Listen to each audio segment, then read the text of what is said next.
ایک دفعہ ایک عورت کا بچہ گم ہو گیا۔ وہ اسے قافلے میں ڈھونڈتی پھر رہی تھی۔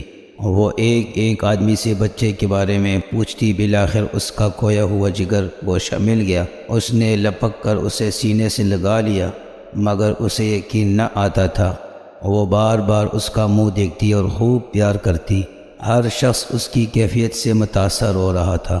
عین اس وقت آپ صلی اللہ علیہ وسلم صحابہ کرام رضی اللہ عنہ سے مخاطب ہوئے اور فرمایا، کیا خیال ہے تمہارا؟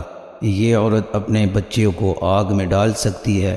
سب نے عرض کی، نہیں، یہ ایسا ہرگز نہیں کر سکتی، کیونکہ اسے اپنے بیٹے سے بے پایہ محبت ہے۔ آپ صلی اللہ علیہ وسلم نے یہ سن کر فرمایا، اللہ تعالیٰ کو اپنے بندوں سے اس سے کئی گنا زیادہ محبت ہے، اور وہ ہرگز نہیں چاہتا کہ اس کے بندے دوزخ کی آگ میں جلیں۔